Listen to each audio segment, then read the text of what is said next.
But do you find yourself just spending more money on literally every facet of life? You go to the store, you grab 5 things, and you suddenly spend $100. You breathe too long, you get charged. You pass a toll road, it's more than it was before. Your car breaks down and you need to get something new for it. It's double the price that it was before. Oh, you change your oil? Double. Oh, you bought a tomato at the store? Double. Oh, you are looking for a new place to rent? Double. Just constantly. Everything just costs more. I'm not even like trying to be funny. Like if it feels sometimes like if you just breathe slightly too long, you're gonna get charged. So if like wages are up and we're making more money and everything is more prosperous, why does it feel like we're all poor? Why does it feel like we're saving nothing and like we'll never own a house? If you look at like have wages gone up, is they have gone up, like we're making more money than we were. But I think when you add everything up, the inflation and like I was saying before, groceries, which is a trivial expense, right? Like it's, like your groceries going up $100. Is that really the kind of like make it or break it thing? You have like the financial gurus who are like, spend less money on Starbucks.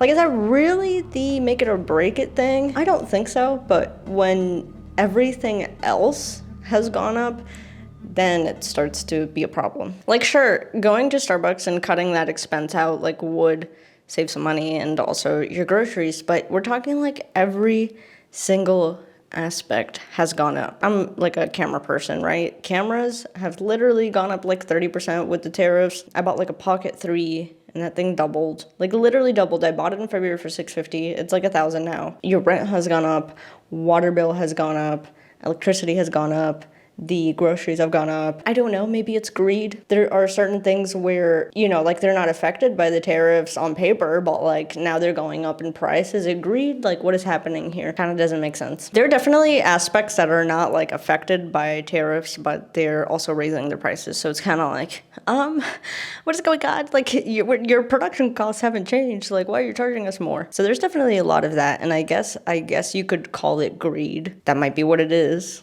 Another aspect of this whole thing is the idea of shrinkflation. If I was to purchase a cup of coffee, there's like an aspect that's not quantifiable. Like maybe like they're charging me the same, maybe they're giving me the same amount of liquid, but the beans that they're using are worse. This has happened to me a lot with food. Like this is where I've been feeling it the most. It's this idea that you go to a restaurant and you're getting potentially the same food. All of them raise their prices, okay? But like one thing that nobody really talks about that much is it feels like are getting cheaper cuts of meat and there's less quality control. Like, dude, I would never get like cartilage or little pieces of bone or little pieces of things in my food before. And now every time I go to a restaurant, there's a high chance that there will be cartilage. They're probably just using cheaper cuts and cheaper things with more tendons and things like that. Literally last night, actually, I got Chipotle, which Chipotle has been pretty decent recently. I don't know if I'm just lucky with my particular location, but last night I got chicken. Dude, I pulled out like straight up bones and cartilage from the chicken I was eating. And that's never really happened to me at Chipotle before. And this is just across the board from chains to mom and pops to, and that's not really like a quantifiable thing. Like they switch distributors or something, because that would be like hard to quantify that in every restaurant. That aspect of shrinkflation and just, I guess the quality, like just lessening quality. Like lotions, for example, is they've raised their prices. They have, because like, oh my God, the prices of lotion are just like insane. Like y'all want everybody to be ashy around here. These lotions, one thing, the thing that I have noticed the most is that, let's say the bottle used to be 20 ounces, now it's 15 ounces or something, but the price stayed the same, or they probably even increased it a little bit. Sometimes I'll go to the store and I'll just see like some crazy like $12 or something for a bottle of lotion, and then I'm like, okay, I have to go on Amazon and like see if there's better prices. It's crazy. I can think of 20 different expenses, and they are all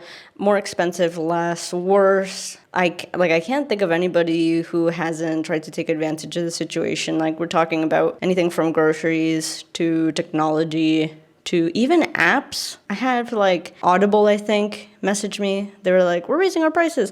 And they sneakily do this. It's like, okay, like I don't really think your cost of manufacturing this product like changed. So just everything is raising their prices. It doesn't matter what it is. It could be just like a plushie. You could argue, okay, well that plushie like has like tariffs or something. Add up all of these different expenses that used to, like in just 5 years, used to cost significantly less, and now they cost more.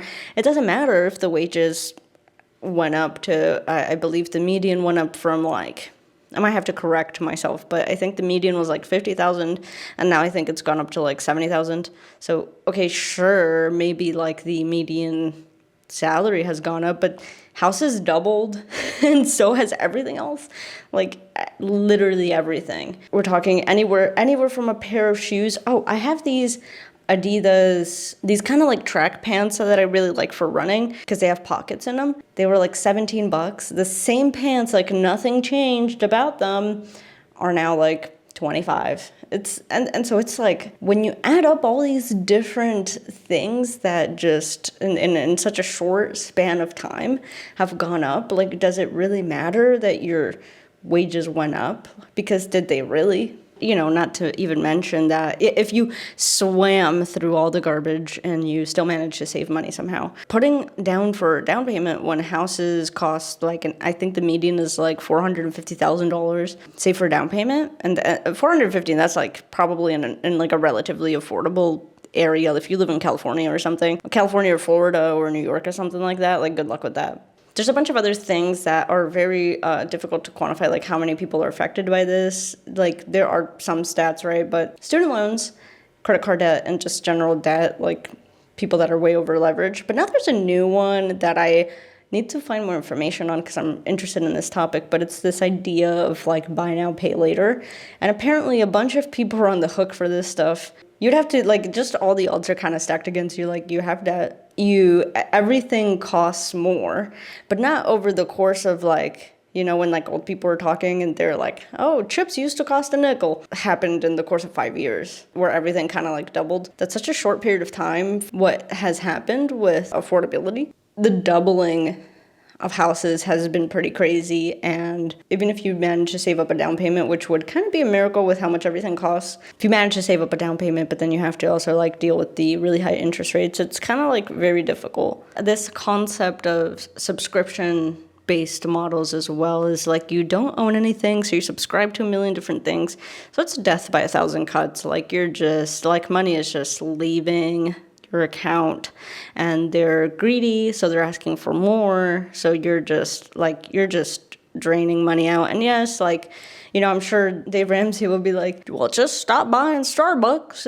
and just stop all your debt. A lot of you spend a lot of money to impress people you will never meet with your car. That's my horrible impression of him, but could do that. You could just stop spending and really hunker down. But there's certain things that are kind of necessities, like rent and things like that, where it's like, even if you did cut out most of your expenses, it'll still be difficult. I mean, that's what you should do. Like if you should have no debt if you can, but it doesn't change the situation that it's going to be really difficult nonetheless, I think, to navigate the situation. I'm not one of those like tax the rich, like corporate greed kind of people, but it does feel like there is a level of corporate greed where they are, there's certain things that like really, it feels to me like they don't really need to raise their prices, but they have anyways. You know, they're at liberty to do that, right? Like if we're still paying for a service, getting away with it, I mean, then the consumer kind of is dictating what prices they can get away with. So it is our fault.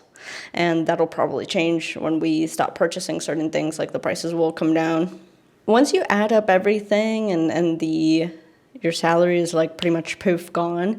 So I think in that sense, wages have not kept up at all. Like they just have not kept up with the expenses. You are going to pay more for less. That means in food and housing and all these different. Have your wages really gone up? I'm not sure that they've really gone up. I think there's just been like a general erosion of value and what you're supposed to get for your dollar. So I think just your dollar itself goes less far. I will say that we complain a lot, but it could be worse.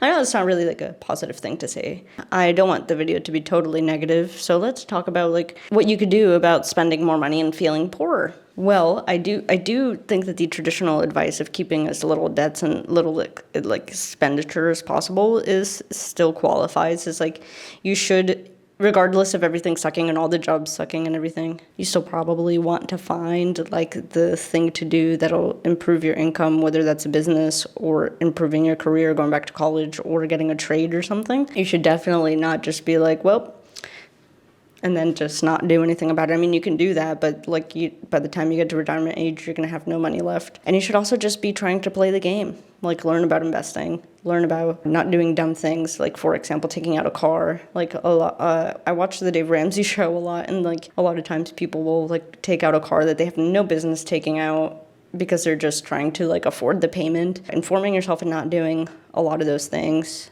There are a lot of good books that I think are like mindset shifts about how you should just be thinking about things, like Rich Dad, Poor Dad, but everybody talks about that one, right? So yeah, just being positive. There's definitely like a lot of things that you could be doing. Could be worse. Could be worse. We could be some of these other countries that are really having a hard time right now. So